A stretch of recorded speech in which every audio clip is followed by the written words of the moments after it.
قال الله تعالى في القرآن الكريم أعوذ بالله من الشيطان الرجيم بسم الله الرحمن الرحيم إن الله وملائكته يصلون على النبي يا أيها الذين آمنوا صلوا عليه وسلموا تسليما اللهم صل على سيدنا محمد وعلى آل سيدنا محمد وبارك وسلم عليه. எல்லா புகழும் வல்ல அல்லாஹ் ஒருவனுக்கே உரித்தாகட்டுமாக, ஆமீன். அவனின் அன்பும் அருளும் மக்கத்து ராஜா மதினத்து ரோஜா நம் உயிரினும் உயிரான உயிரினும் மேலான முஹம்மது நபி ஸல்லல்லாஹு அலைஹி வஸல்லம் அவர்கள் மீதும் அவர்களை அடியுட்டி வாழ்ந்து மறைந்து மறையாமல் இருக்கிற உத்தம சத்திய சஹாபாக்கள், தாபிஈன்கள், தபஅ தாபிஈன்கள், நாம் நம்மை சார்ந்த அத்துணை நபர்கள் மீதும் அல்லாஹுவின் அன்பும் அருளும் என்றென்றும் குறைவின்றி நிலவட்டுமாக, ஆமீன். அல்லாஹுடைய அளப்பெரும் அருளால் இறையருள் பெற்ற நல்லவர்கள் என்கிற அற்புதமான நிகழ்ச்சியில் உங்களிடத்திலே கலந்துரையாடல் செய்வதற்கு, உங்களிடத்திலே ஒரு சில நிகழ்வுகளை எடுத்து சொல்வதற்குண்டான வாய்ப்பை எல்லாம் வல்ல அல்லாஹு தஆலா எனக்கு தந்திருக்கிறார். அல்ஹம்துலில்லாஹ். இறையருள் பெற்ற நல்லவர்கள், அல்லாஹ் குர்ஆனிலே அல்ஹம்து சூராவிலே ஒரு துஆவை நமக்கு கற்றுக் கொடுக்குகின்றான். ஒவ்வொரு தொழுகையிலேயும் ஒவ்வொரு ரகாத்திலேயும் அந்த துஆவை நாம் அல்லாஹ்விடத்திலே கேட்பது நம் மீது கடமை. என்ன துஆ? அல்லாஹ் குர்ஆனிலே சொல்லுகின்றான், நாம் தொழுகையிலே கேட்கின்றோம், இஹ்தினஸ் ஸிராத்தல் முஸ்தகீம், யா அல்லாஹ் எங்களுக்கு நேரான பாதை எங்களுக்கு நீ காட்டுவாயாக. அடுத்து அல்லாஹ் சொல்லுகின்றான், நேரான பாதை எது? ஸிராத்தல்லதீன அன்அம்த அலைஹிம், நீ யாரின் மீது அருள் புரிந்திருக்கிறாயோ அந்த பாதை தான் நேரான பாதை, அந்த பாதை எங்களுக்கு நீ காட்டுவாயாக என்று நாம் துஆ செய்கின்றோம். அப்ப இறையருள் பெற்றவர்களுடைய பாதையை, நேரான பாதை, அந்த பாதையை அல்லாஹ் நமக்கு காட்டி அதன்படி நாம் வாழ வேண்டும் என்று இந்த வசனத்திலே நம்மை துஆ செய்ய சொல்லி அல்லாஹ் கடமையாக்கி இருக்கிறான். இப்ப அடுத்த கேள்வி வருது, இறையருள் பெற்றவர்கள் யார் என்ற ஒரு கேள்வி வருது. சூரத்து நிசாவிலே அல்லாஹ் ஒரு வசனத்திலே அதற்கு பதில் வைத்திருக்கிறான். அன்அமல்லாஹு அலைஹிம் மினன் நபியீன வஸித்தீகீன வஷ்ஷுஹதாஇ வஸ்ஸாலிஹீன். இறையருள் பெற்றவர்கள் யார் என்றால் நபிமார்கள் என்பவர்களும், அதற்கு அடுத்து சித்தீகீன்கள் என்கிற உண்மையாளர்கள், அதற்கு அடுத்து அல்லாஹ் மூணாவது அந்தஸ்திலே ஷுஹதாக்கள் என்கிற அல்லாஹ்வின் பாதையில் தன் உயிரை நீத்த ஷஹீதுகள் அவர்கள், அடுத்து நான்காவது சாலிஹீன்கள் என்கிற நல்லவர்கள். இந்த 4 சமூகத்தை அல்லாஹ் இறையருள் பெற்றவர்கள் என்று அல்லாஹ் குறிப்பிடுகின்றான். அப்ப நாம் நபிமார்களுடைய வாழ்க்கையாக நம் வாழ்க்கையை ஆக்கிக் கொள்ள வேண்டும். ஷுஹதாக்களின் வாழ்க்கையாக, சித்தீகீன்களுடைய வாழ்க்கையாக, சாலிஹீன்கள் என்கிற நல்லவர்களுடைய வாழ்க்கையாக நம் வாழ்க்கையை நாம் அமைத்துக் கொள்ள வேண்டும் என்பது அல்லாஹ்வுடைய நோக்கம். அப்ப இந்த நிகழ்ச்சியின் மூலமாக இறையருள் பெற்ற சாலிஹீன்களிலே கட்டுப்பட்ட நல்லவர்களுடைய வாழ்க்கையை இந்த நிகழ்ச்சியின் வாயிலாக நாம் அலசுவோம். எவ்வளவோ நல்லவர்கள் சாலிஹீன்களுடைய வாழ்க்கை வரலாறுகள் நிரப்பமாக வரலாற்றிலே பதிவு செய்யப்பட்டிருக்கிறது. அவர்களுடைய வாழ்க்கையை படிக்கிற போது அவ்வளவு அற்புதமான செய்திகளும் வாழ்க்கையினுடைய படிப்பனையும் வாழ்க்கையினுடைய முன்மாதிரியும் அதிலே அடங்கி இருக்கிறது. அந்த வகையிலே இன்றைய நிகழ்ச்சியில் ஹாத்தமுல் அஸம் ரஹ்மத்துல்லாஹி அலைஹி என்கிற ஒரு மிகப்பெரிய ஞானி, இறைநேச செல்வர், நல்லவர், மிகப்பெரிய ஆலிம், அவர்களுடைய வாழ்க்கையை நாம் இந்த நிகழ்ச்சியின் வாயிலாக இன்றைய தினம் நாம் பார்க்க இருக்கிறோம். ஹாத்தமுல் அஸம் அற்புதமான பெயர். ஹாத்தம் என்பது அவர்களுடைய பெயர். அஸம் என்பது அதனுடைய அரபியினுடைய அர்த்தம் என்னவென்றால் செவிடு என்று அர்த்தம். செவிட்டு ஹாத்தம் என்பதுதான் அவர்களுக்குரிய பெயர். அது என்னங்க செவிட்டு ஹாத்தம்னு பேர் வைப்பார்கள் என்றால், இந்த பெயருக்கான காரணம் கூட ஒரு அற்புதமான வாழ்க்கை நிகழ்வு. ஒரு நாள் அவர்கள் உட்கார்ந்திருக்கிறார்கள். அவர்களிடத்திலே ஒரு மஸ்அலா கேட்பதற்காக, ஒரு சட்டம் கேட்பதற்காக ஒரு பெண்மணி வருகிறார்கள். வந்து சட்டம் கேட்கிறார்கள். கேட்டுக்கொண்டிருக்கிற போது அந்த பெண்மணிக்கு சத்தமாக காத்து பிரிந்து விடுகிறது. சத்தமாக காத்து பிரிந்தவுடன் நமக்கே ஒரு சபையிலே சத்தமாக காத்து பிரிகிற போது ஒரு சங்கூச்சம் ஏற்படும், ஒரு அசிங்கம், ஒரு கேவலம், ஒரு குற்ற உணர்வு, ஒரு அசிங்கம் நமக்கு இருக்கும். அந்த பெண்மணிக்கும் அந்த உணர்வு, ஆஹா என்ன ஒரு மிகப்பெரிய ஆலிம் முன்னிலையில் நமக்கு இது போன்ற சத்தமாக காத்து பிரிந்து விட்டதே என்று வேர்த்து கொட்ட ஆரம்பித்து விட்டது அந்த பெண்மணிக்கு. இதை உணர்ந்து கொண்ட ஹாத்தம் ரஹ்மத்துல்லாஹி அலைஹி அந்த பெண்மணியிடத்திலே கேட்கிறார்கள், கொஞ்சம் சத்தமாக சொல்லுங்க, என் காதுல விழுகல என்கிறார்கள். செவிடரை போன்று பாவனை செய்கிறார்கள். அப்போதுதான் அந்த பெண்மணிக்கு மகிழ்ச்சி, ஆஹா நமக்கு சத்தமாக காத்து பிரிந்தது இவர்களுக்கு கேட்கவில்லை போல இருக்கிறது என்று அவர்கள் மகிழ்ச்சி அடைகிறார்கள். வரலாற்றிலே எழுதுகிறார்கள், அந்த பெண்மணி மரணிப்பதற்கு 15 வருடங்கள் ஆகிறது. அந்த 15 வருடமும் ஹாத்தம் ரஹ்மத்துல்லாஹி அலைஹி செவிடராகவே வாழ்கிறார்கள். யார் என்ன வந்து கேட்டாலும் சத்தமா சொல்லுங்கன்னு வாங்க. கேட்கிறவங்க என்ன நினைச்சுக்குவாங்கன்னா, ஒருவேளை இவங்களுக்கு கொஞ்சம் காது கேட்காத போல இருக்கு அப்படின்ட்டு. இப்படி அந்த ஒரு முஸ்லிமான ஒரு பெண்மணியுடைய உள்ளம் நோவினை எந்த விதத்திலும் நம் மூலமாக அடைந்து விடக்கூடாது, கஷ்டம் ஏற்பட்டு விடக்கூடாது என்பதற்காக தன் வாழ்க்கை முழுக்க 15 வருடம் செவிடராகவே பாவனை செய்து வாழ்ந்ததால் இவர்களுக்கு சிறப்பு பெயராக வரலாற்றிலே செவிட்ட ஹாத்தம், ஹாத்தமுல் அசம் என்றொரு பெயரை சிறப்பு பெயராக சொல்லி இருக்கிறார்கள். ஆக எல்லாம் வல்ல அல்லாஹ் நல்லடியார்களே, ஹாத்தமுல் அசமுடைய வாழ்க்கையில் எவ்வளவு அற்புதமான படிப்பினை, எவ்வளவு அற்புதமான படிப்பினை.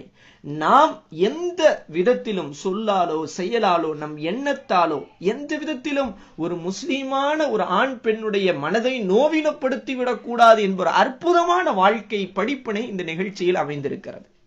இன்னும் ஹாத்தமுல் அசம் ரஹ்மத்துல்லாஹி வாழ்க்கையில் நிறைய நிகழ்வுகள் இருக்கிறது. ஒரு நாள் அவர்கள் இடத்திலே ஒரு நபர் வருகிறார். ஆசிம் இப்னு யூசுப் என்கிற நபர் வந்து கேட்கிறார், ஹாத்தம் ரஹ்மத்துல்லாஹி அவர்களே, நீங்கள் பெரிய ஆலிம் என்று சொல்லப்படுகிறீர்கள், நீங்கள் எப்படி தொழுகுவீர்கள் என்று கேட்கிறார்கள். எப்படி நீங்க தொழுகுவீங்கன்னு கேட்கிறாங்க. உடனே ஹாத்தம் அசம் ரஹ்மத்துல்லாஹி சொல்றாங்க, நான் 2 ஒலு செய்வேன் என்கிறார்கள். 2 ஒலு. 2 ஒலுவா?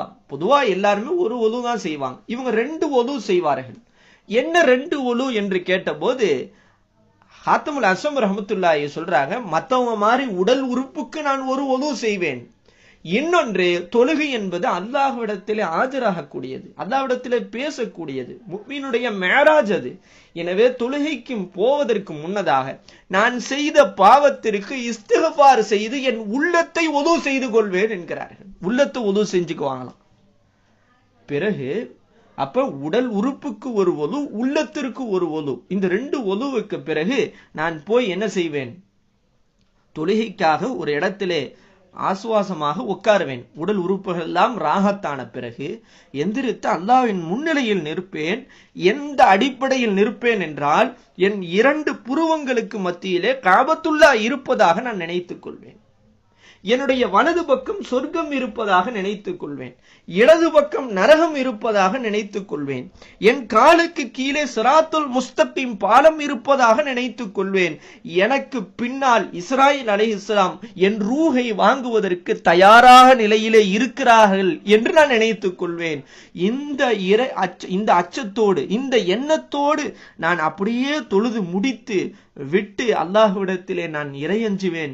யா அல்லாஹ், என் தொழுகையை அல்லாஹ் ஏற்றுக்கொள்வானா ஏற்றுக்கொள்ள மாட்டானா என்ற பயத்துடனும் ஆதரவோடும் நான் உட்கார்ந்து இருப்பேன் என்று ஹாத்தமுல் அசம் ரஹ்மத்துல்லாஹி அலைஹி பதில் சொன்னார்கள். வந்த ஆசிம் இப்னு யூசுப் கேட்டார்கள், எப்படி எத்தனை வருஷமா இந்த மாதிரி நீங்க தொழுகிறீங்க அப்படின்னு கேட்டப்ப இவங்க சொன்னாங்க, ஒரு 30 வருஷமா இப்படித்தான் தொழுகிறேன் அப்படின்ட்டாங்க. ஆச்சரியப்பட்டு போய்விட்டார்கள். நமக்கே ஆச்சரியமாக அல்லவா இருக்கிறது. தொழுகையில எத்தனை சிந்தனைகள், எத்தனை எண்ண ஓட்டங்கள், எவ்வளவு சிந்தனை மாற்றங்கள் ஏற்படுகிறது. ஆனால் 30 வருடமாக இந்த ஒரு அமைப்பிலே காபத்துல்லாவை தன் புருவத்திற்கு நேராக நினைத்து கொண்டு வலது பக்கம் சொர்க்கம், இடது பக்கம் நரகம், கீழே சிராத்துல் முஸ்தகீம் பாலம், பின்னால் இஸ்ராயில் அலைஹிஸ்ஸலாம் ரூஹை கைப்பற்றுவதற்கு ரெடியாக இருப்பதை போன்றொரு எண்ணம், இவ்வளவு ஒரு அற்புதமாக தொழுதுவிட்டும் கூட தன் தொழுகை அல்லாஹ்விடத்தில் ஏற்றுக்கொள்ளப்படுமா ஏற்றுக்கொள்ளப்படாதா என்கிற பய உணர்வோடு அவர்கள் அமர்ந்திருந்திருக்கிறார்கள் என்றால் எந்த அளவிற்கு அவர்கள் இறையச்சத்தோடு தொழுதிருக்கிறார்கள் என்பதை நாம் யோசிக்க வேண்டும். அல்லாஹ் அதை போன்று இறையச்சமிக்க தொழுகையாக நம் தொழுகையும் அல்லாஹ் ஆக்கி அருள் புரிவானாக. வந்தவர் சொன்னாராம், அப்ப நான் 30 வருஷம் தொழுகையை கதா செய்யணும் போல இருக்கு அப்படின்றாராம். அப்ப எந்த அளவுக்கு பாருங்க, பெரியார்களை பொறுத்த மட்டில், நல்லவர்களை பொறுத்த மட்டில், இறை அருள் பெற்ற நல்லவர்களை பொறுத்த மட்டில் ஒரு நிமிடம் கூட அல்லாஹ் ரசூலுக்கு மாற்றம் செய்துவிடக் கூடாது என்ற அற்புதமான வாழ்க்கையை வாழ்ந்தவர்கள் தான் இறைநேசர்கள், நல்லவர்கள் என்பவர்கள். ஹாத்தமுல் அஸம் ரஹ்மத்துல்லாஹி அலைஹி இர்ஷாதுல் இபாத் என்ற அற்புதமான கிதாபிலே பதிவு செய்யப்பட்டிருக்கிற நிகழ்வு. ஹாத்தமுல் அஸம் ரஹ்மத்துல்லாஹி ஒரு நாள் உட்கார்ந்து அழுது கொண்டிருக்கிறார்கள், கடுமையாக அழுதுகிறார்கள்.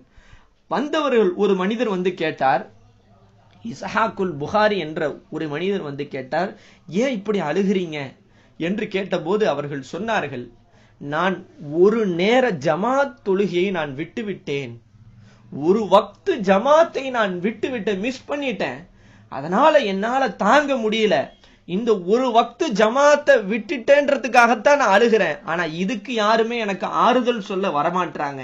இதுவே என்னுடைய குழந்தை மரணித்து இருந்தால் எல்லாரும் வரிஞ்சு கட்டிட்டு வந்து எனக்கு ஆறுதல் சொல்லுவாங்க, அல்லாஹ்வுக்காக பொறுமையா இருந்து கொள்ளுங்கள் என்று ஹாத்தமுல் அஸம் ரஹ்மத்துல்லாஹி அலைஹி சொன்னார்கள். என் பிள்ளைகள் எல்லோரும் மரணித்தாலும் எனக்கு லேசானதுதான், ஆனால் எனக்கு ஒரு வக்து ஜமாத்து நான் விட்டுவிட்டால் அது எனக்கு மிகவும் கடுமையானது என்று ஹாத்தமுல் அஸம் ரஹ்மத்துல்லாஹி அலைஹி சொல்லி அழுதார்களாம். அப்ப தன்னுடைய குழந்தைகளை விட எல்லாவற்றையும் விட அல்லாஹ் ரசூல் காட்டி கொடுத்த அந்த வழிமுறைதான் எல்லாவற்றையும் விட மேலானது என்று வாழ்ந்தவர்கள் தான் நல்லவர்கள். அந்த நல்லவர்களுடைய வாழ்க்கையை வாழ்ந்தவர்கள் தான் ஹாத்தமுல் அஸம் ரஹ்மத்துல்லாஹி அலைஹி. எவ்வளவு அற்புதமான வாழ்க்கையை பாருங்கள். இன்னும் நிறைய நிகழ்வுகள். ஹாத்தமுல் அஸம் ரஹ்மத்துல்லாஹி அலைஹி பல்க் என்கிற ஒரு நாட்டிற்கு சொற்பொழிவாற்ற சென்றிருக்கிறார்கள். கடுமையான பயங்கரமான சொற்பொழிவு ஆற்றிய பிறகு ஒரு துவா நடக்கிறது, துவா மஜ்லிஸ்.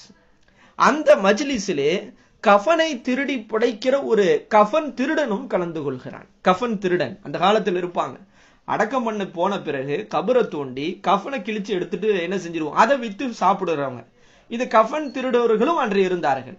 அந்த ஹாத்தமுல் ரஹ்மத்துல்லாஹி அலைஹியுடைய சபையில ஒரு கஃன் திருடனும் இருந்தான். எல்லோரும் இஸ்திக்ஃபார் செய்கிறார்கள், துவா செய்கிறார்கள்.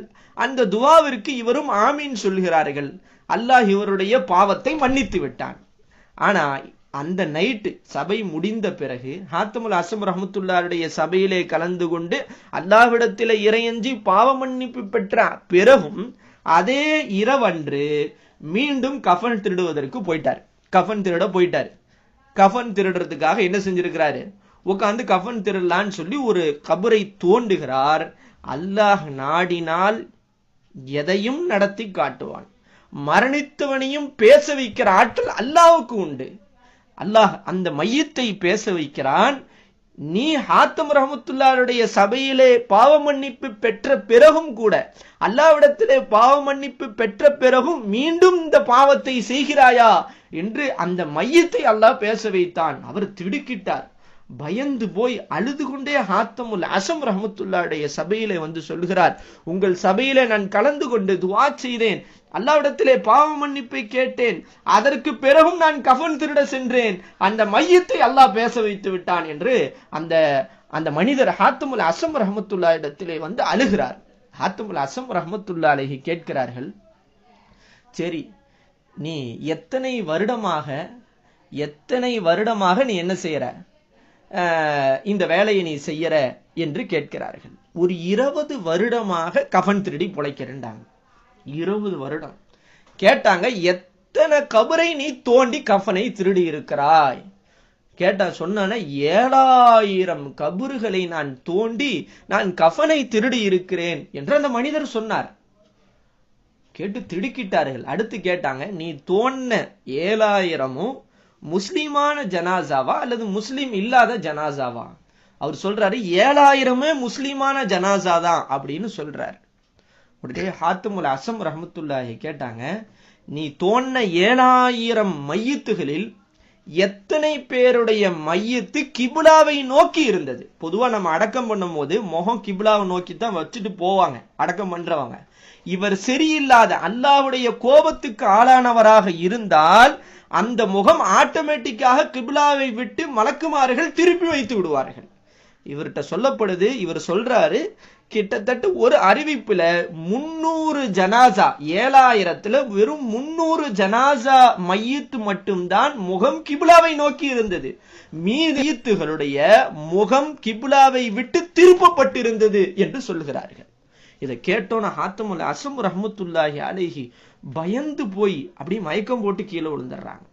யோசிக்கணும், எந்த அளவிற்கு இரையச்சம் பாருங்கள். இவ்வளவு பேணுதல் மிக்க வாழ்க்கை அவர்கள் வாழ்ந்தும் கூட அவர்களுடைய மனதிலே நம் முகம் அடக்கப்பட்ட பிறகு கிப்லாவை விட்டு திருப்பப்பட்டு விடுமோ என்று ஒரு பயம்.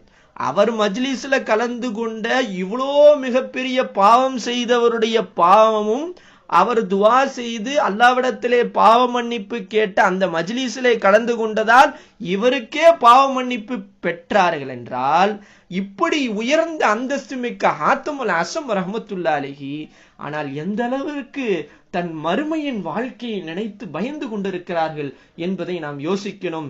ஆக எல்லாம் வல்ல அல்லாஹ்வின் நல்லடியார்களே, இன்றைய நாளில் ஹாத்தமுல் அஸம் ரஹ்மத்துல்லாஹி அலைஹி போன்று இரையச்சம் மிக்கவர்களாக நம் தொழுகையை ஆக்கிவிட்டு பிறர் மனம் நோகாதவர்களாக நம் வாழ்க்கையை ஆக்கிக் கொண்டு அல்லாஹுவை எந்த நேரத்திலும் பயந்தவர்களாக நம் மறுமை வாழ்க்கையை நோக்கி நாம் தயாரிப்பில் ஈடுபடக்கூடியவர்களாக எல்லாம் வல்ல அல்லாஹ் தஆலா நம் அனைவரையும் ஆக்கி அருள் புரிவானாக என்று கூறியவனாக இன்றைய அற்புதமான நிகழ்ச்சியான அன்அம்த அலைஹிம் இறையருள் பெற்ற நல்லவர்களுடைய நிகழ்ச்சி இதே நிறைவேறுகிறது. அஸ்ஸலாமு அலைக்கும் வரஹ்மத்துல்லாஹி வபரகாத்துஹு.